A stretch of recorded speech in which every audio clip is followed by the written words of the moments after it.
habari za wakati huu, mtazamaji wa Inland TV popote pale ulipo, ni imani yangu ya kuwa hujambo na mzima wa afya njema, na karibu katika taarifa yetu ya habari. Tuangazie sasa mkusanyiko wa taarifa mbalimbali tulizokuandalia kwa siku ya leo. Kwa niaba ya wale wote walioshiriki kukuandalia taarifa hii, jina langu ni Samuel Chim. Karibu.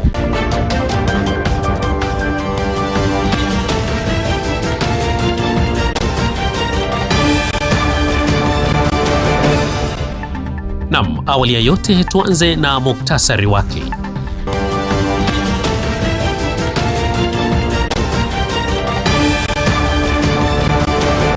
Waziri Mkuu wa Tanzania Dr. Mwigulu Lameck Nchemba afungua maadhimisho ya siku ya wakulima 88 mjini Dodoma.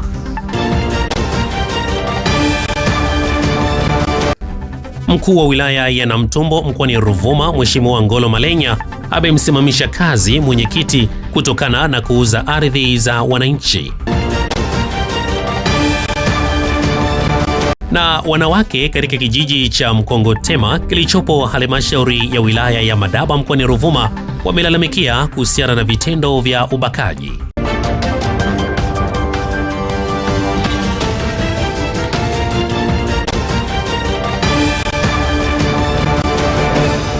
Karibu sasa tuanze taarifa yetu na tunaanza na habari za kitaifa.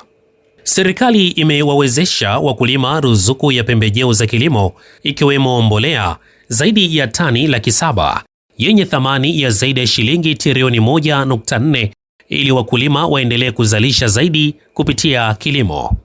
Hayo yamesemwa na Waziri Mkuu wa Tanzania Dr. Mwigulu Nchemba katika ufunguzi wa maadhimisho ya sikukuu ya wakulima 88 mjini Dodoma, ambapo amegusia fursa mbalimbali zinazotolewa kwa upande wa sekta ya uvuvi na mifugo. Tangia Mheshimiwa Rais Daktari Samia Suluhu Hassan aliposhika usukani wa kuendesha nchi yetu, wakulima wamewezeshwa ruzuku ya pembejeo za kilimo ikiwemo mbolea tani 762,175.115 yenye zaidi ya shilingi trilioni 1.4. Ruzuku maana yake ni fedha ambayo serikali imekusanya, imeenda kuwapa wakulima. Huu si mkopo, serikali imewapa wakulima ili wazalishe kwa bidii, na hii imeenda kutafasiriwa utoshelevu wa chakula zaidi ya 130%. Mauzo ya nje yameongezeka zaidi ya 77%. Utoshelevu wa akiba ya fedha za kigeni zaidi ya miezi 4 ya uagizaji wa bidhaa. Lakini sio hilo tu, huduma za ugani ambayo ni nyenzo ya uhakika ya kuwezesha wakulima imeongezeka. Nimetembelea hata banda la huduma za ugani pale Naesa, tumeona malengo pamoja na kazi ambayo inafanywa. Kwa upande wa sekta ya mifugo, nakumbuka kwa muda mrefu tumekuwa na changamoto, lakini kwa hatua ambazo serikali imeendelea kuchukua, sekta hii sasa imeendelea kutoa fursa za ajira kwa kaya zaidi ya milioni 6.5 katika mnyororo wa thamani. Lakini vile vile uvuvi umeendelea kuchangia ajira kwa zaidi ya Watanzania takriban milioni 6. Aidha, Waziri Mkuu amehimiza kubadili mtazamo kutoka uzalishaji wa mazoea kwenda kwenye uzalishaji wa bidhaa bora zenye ushindani wa kimataifa unaozingatia mahitaji ya soko la ndani na soko la nje, yanayoongozwa na kauli mbiu ambayo ni halisi: tambua soko, ongeza tija, kutekeleza dira ya 2050. Kauli mbiu hii inaakisi mwelekeo wa serikali katika kuendeleza sekta za kilimo, mifugo pamoja na uvuvi na sekta zinazoambatana katika shughuli za uzalishaji zinazohusiana moja kwa moja kati ya uzalishaji wenye tija na uelewa wa masoko. Kwa upande mwingine, inatuhimiza sote, yaani viongozi, wakulima, wafugaji, wavuvi pamoja na wadau wengine kubadili mtazamo kutoka uzalishaji wa mazoea kwenda kwenye uzalishaji wa bidhaa bora zenye ushindani wa kimataifa unaozingatia mahitaji ya soko la ndani na soko la nje. Nilisema nikiwa pale Pwani katika shughuli moja ya mifugo kwamba Watanzania sasa tunapaswa, na kwa kweli tunalazimika, tuende kwenye uzalishaji wa kila siku wa bidhaa zenye hadhi kama bidhaa ambazo huwa tunaziona kwenye maeneo ya maonesho, kwamba maonesho yasiwe bidhaa ambazo tuko nazo zisiwe kwa ajili ya maonesho, bali ndio iwe standard ya bidhaa zetu katika maisha yetu. Tukishafikia hatua hiyo, tutakuwa tumetatua mambo mengi kwa mpigo. Jambo la kwanza, tutakuwa tumejihakikishia kwamba bidhaa zetu zinapata soko. Bidhaa hizi ambazo tunaziona katika maonesho, yakiwemo maonesho haya, unaweza kuzipeleka popote duniani na zikapata soko. Katika maeneo mengi shida sio masoko. Katika maeneo mengi shida ni viwango vinavyoweza kumshawishi mnunuzi. Kwa hiyo kwa mechanization tunazoendelea nazo, kwa uwekezaji huu tunaoendelea nao, ni lazima, kama kauli mbiu inavyotutuma, ni lazima tuendelee kuoanisha uzalishaji na vigezo vya kimataifa vya masoko.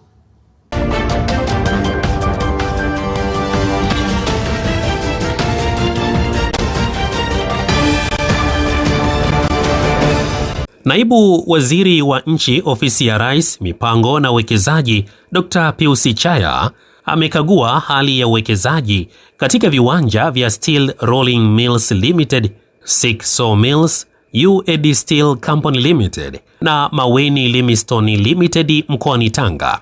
Akizungumza baada ya kuhitimisha ziara hiyo hii leo, Dr. Chaya amesema serikali itaendelea kufuatilia uwekezaji ili kuhakikisha unachangia kuongeza ajira, uzalishaji na pato la taifa. Leo nimefanya ziara katika mkoa wa Tanga ikiwa ni sehemu ya kufuatilia hali ya uwekezaji nchini, mkitambua kwamba katika dira yetu ya 2050 tumeweka kwamba sekta binafsi ichangie zaidi ya 50% kwenye pato la taifa. Kwa hiyo Mheshimiwa Rais Dr. Samia Suluhu Hassan ametuelekeza kwanza tuweke mazingira wezeshi na rafiki ili tuweze kuvutia wawekezaji. Moja ya mikoa ambayo imefanya vizuri sana kwenye swala la kuvutia wawekezaji ni mkoa wa Tanga, na leo tumeanzia pale mjini kwenye kampuni ya Steel Rolling ambao kimsingi hawa waliuziwa ili eneo na serikali, na kwa masharti kwamba wanatakiwa wazalishe ajira lakini vile wakuze uzalishaji pale. Lakini pili, nimetembelea mwekezaji wa Kichina kwenye kampuni inaitwa UD Steel ambaye kimsingi yupo kwenye hatua za awali na anategemea kuwekeza zaidi ya milioni 200 za Kimarekani, na ndani ya miaka miwili atakapokamilisha ujenzi anategemea kuzalisha zaidi ya ajira 1500.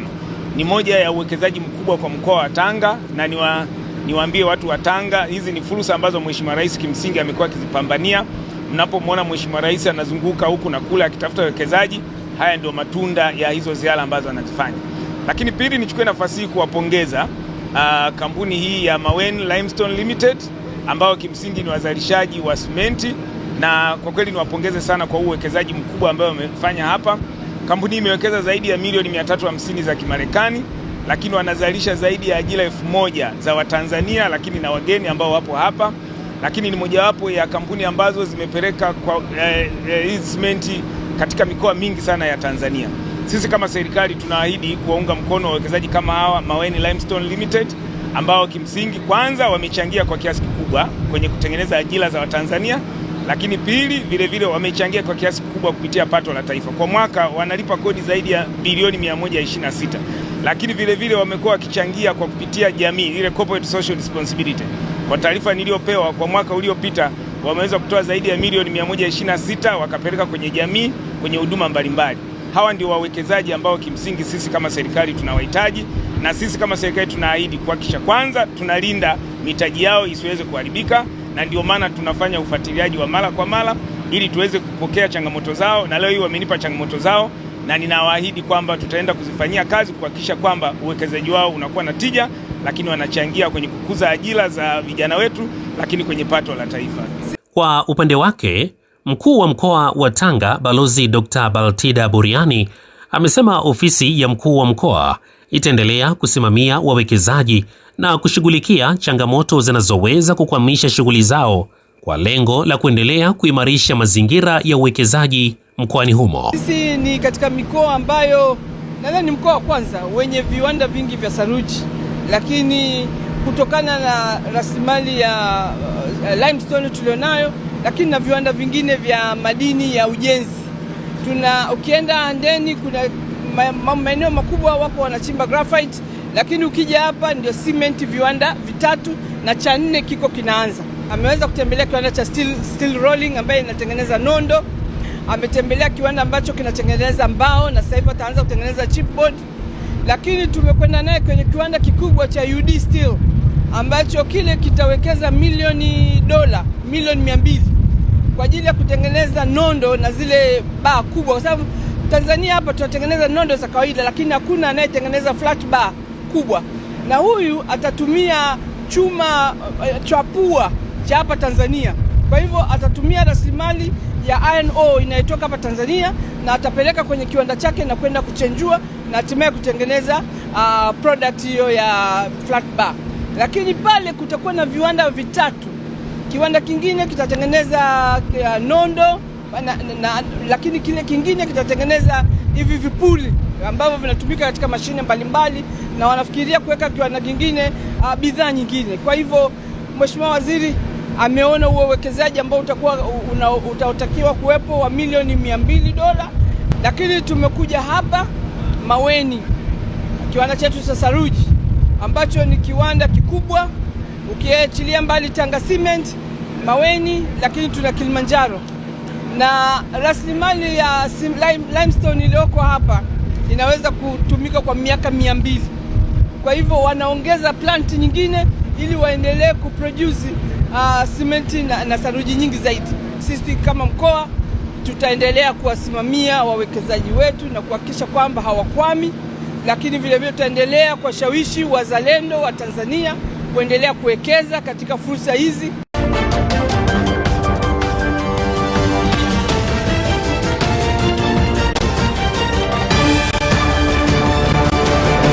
Wanawake wa kijiji cha Mkongotema kilichopo halmashauri ya wilaya ya Madaba mkoani Ruvuma wameeleza hofu yao kutokana na kuongezeka kwa matukio ya ukatili wa kijinsia ikiwemo ubakaji wanapokuwa wakienda shambani kufanya shughuli zao za kilimo.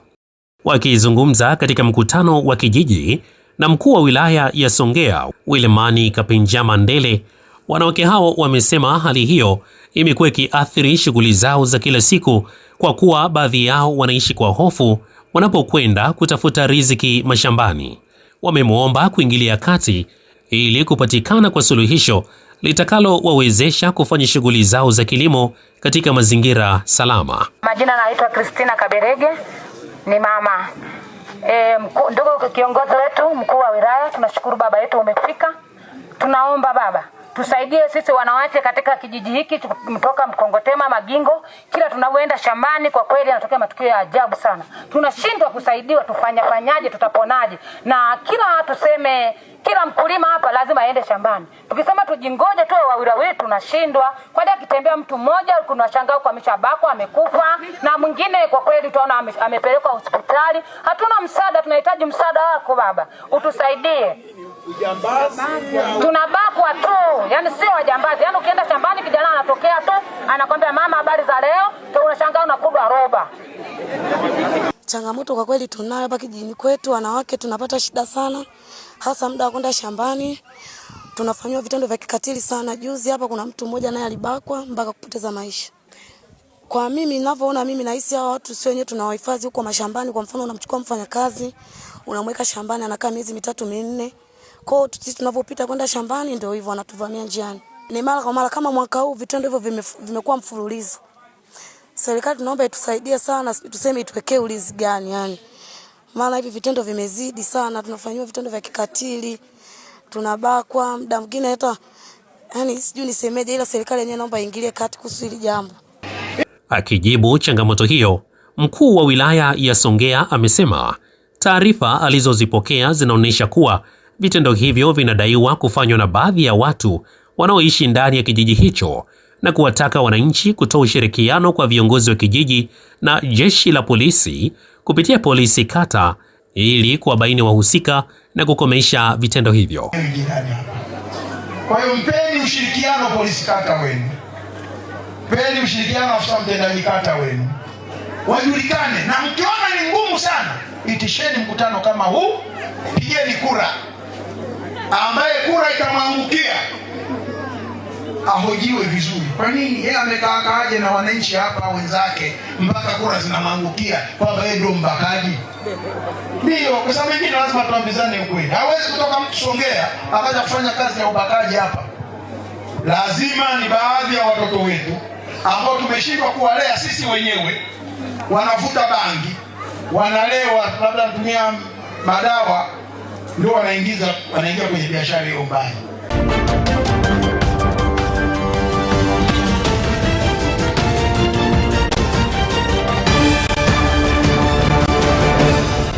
Mkuu wa kitengo cha usimamizi wa mazingira Wizara ya Nishati, Emiliana Nyanda, amesema utekelezaji wa mpango wa matumizi bora ya nishati utasaidia kupata wataalamu watakaowezesha kufanya tathmini ya kina na kiwango cha matumizi ya nishati viwandani na katika makazi.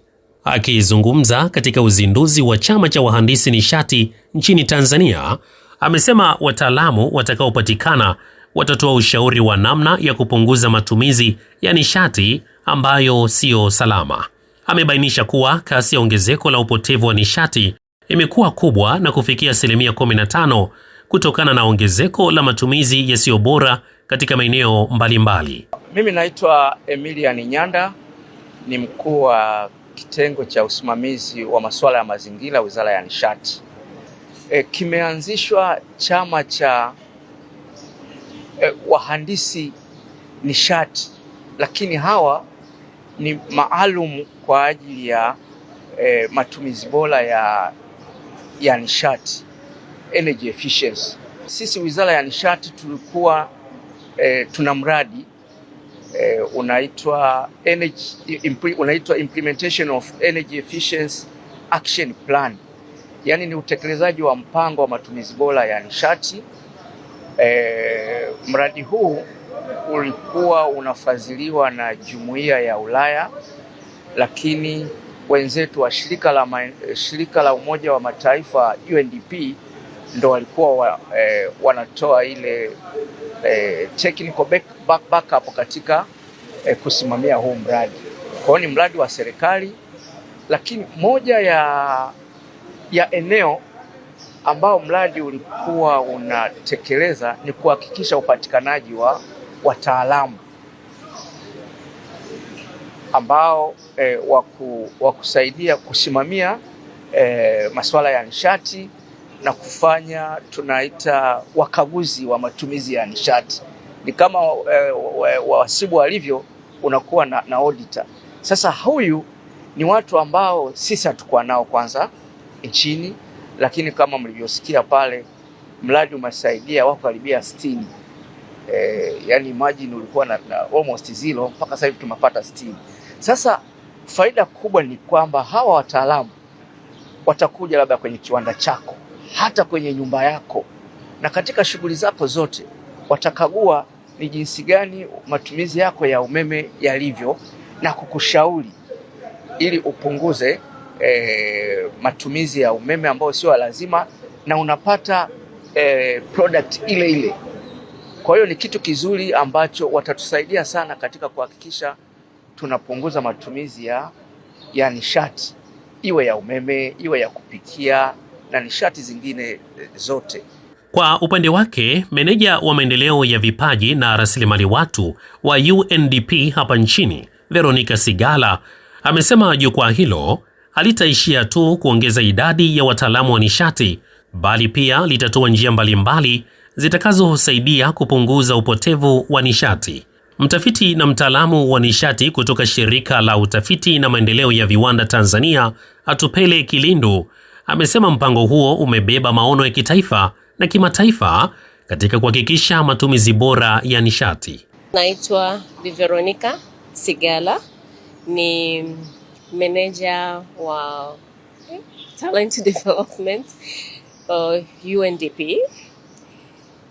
Jukwaa hili kuanzishwa kwake ni moja ya fursa kubwa kwa taifa letu la Tanzania, hasa katika eneo hili la nishati ambalo ni eneo adhimu, ni eneo lenye thamani kubwa na ni eneo hitajika sana kwa maendeleo ya taifa letu. Kwa tunaamini jukwaa hili ambalo litajumuisha wataalamu ambao wana kiwango cha uhandisi, kwamba litasaidia sio tu kwamba kuongeza idadi ya wataalamu, lakini kuja na ubunifu, kuja na njia tofauti ambazo zitaisaidia taifa hili, kwa sababu kwa umoja unapokutanisha wengi, wanasema mmoja anaweza akaenda mbali, lakini mkitaka mfanikio zaidi lazima muwe katika wingi.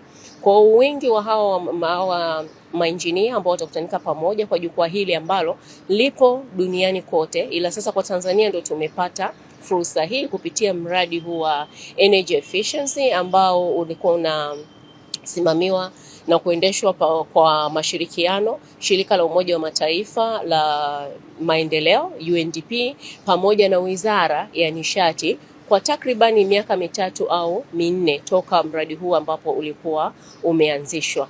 Kwa hiyo tunaamini kabisa jukwaa hili litasaidia kujenga uwezo wao wenyewe engineers, lakini kuwajengea uwezo viongozi wetu wa kesho ambao ni vijana wanaoendelea kukua, ambao bado wako vyuoni, kuwasaidia, kuwajengea uwezo, kuwasaidia, kuwaonyesha njia, kuwasaidia pia kuweza kulielewa eneo hili la nishati kwa ujumla wake na kwa ufanisi wake mkubwa. Kwa jina naitwa Atupele Kilindu. Mimi ni mtafiti na mtaalamu masuala ya nishati. Natokea Shirika la Utafiti na Maendeleo ya Viwanda Tanzania, lakini pia ni president, rais wa chama hiki ambacho tumekianzisha, kinaitwa Association of Energy Engineers Tanzania. Ni party ya Association of Energy Engineers ya duniani, ya global. Kichama hiki tumeanzisha platform ambayo inaunganisha wadau wa serikali, viwanda, sekta binafsi, vyuo na wataalamu wa nishati Tanzania. Platform hii inalenga kuwa na wataalamu, kupromote ujuzi wa wataalamu, kuongeza ujuzi, kuwa na wataalamu zaidi kwenye masuala ya nishati ambao wanahitajika kwenye majumbani, kwenye sekta binafsi, viwandani, serikalini, ambao watakuwa wanaunganika kwa ajili ya kupromote hii tunasema matumizi bora ya nishati yaongezeke. Hii ni mipango ya kitaifa lakini hata kimataifa kupitia Sustainable Development Goals ambao ni namba 7. Hii ni universal kwamba ina promote tuwe na matumizi bora ya nishati kwa ajili ya uchumi wa kimataifa lakini na kitaifa.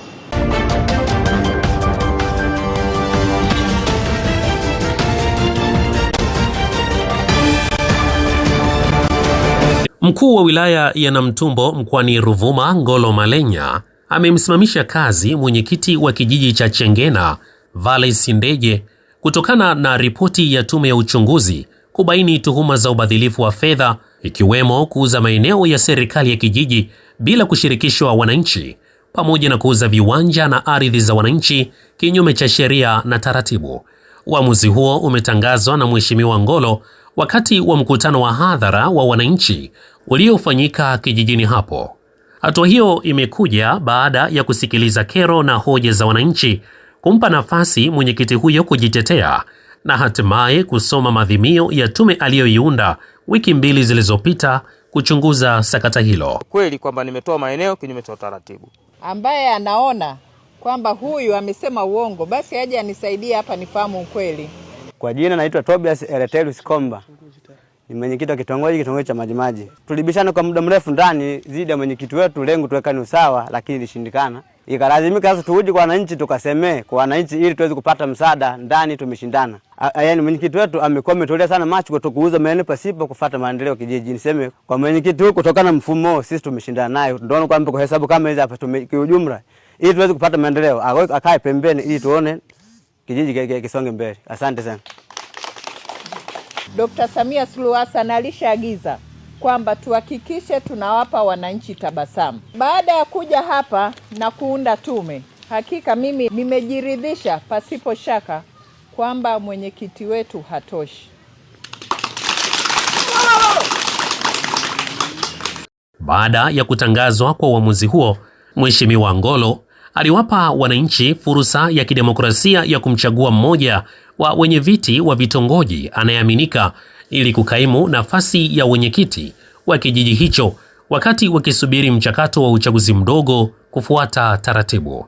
Kulingana na hatua hiyo, wananchi hao kwa pamoja walimchagua Tobias Komba kukaimu nafasi hiyo hadi uchaguzi mwingine utakapofanyika. Sasa basi, kwa sababu mwenyekiti wetu hatoshi, serikali haiwezi kusimama kuendelea na majukumu yake. Kwa hiyo sasa nimefika hapa kutamka kwamba kuanzia leo mwenyekiti huyu tutamsimamisha, na baada ya kumsimamisha niwape sasa ruhusa, yani kura ya veto kwa maana ya wananchi, kwa hawa wenye viti wa vitongoji, mchague ambaye mnamuona kwa sasa na mna imani naye ambaye anaweza kufanyeje kuwavusha mpaka hapo kwenye uchaguzi mwingine. Tunaelewana? Kwa sababu mnawajua, tutasema huyu, mnanyosha mikono. Mwenye mikono mingi ndio atakaye fanyeje? Atakaye kaimu. Haya, Bwana Asmani Salum Ngonyani, mnaridhia kaimu? Hapana. Anayefuata taja jina. Haya, Bwana Yovis Norbert Mbawala, mnaridhia kaimu? Hapana. Tobias Komba, mnaridhia kaimu? Ndio.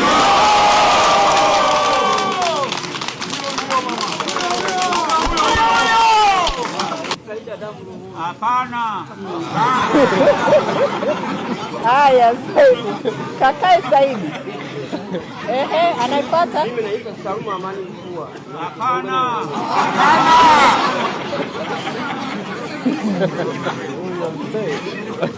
Haya, karibu.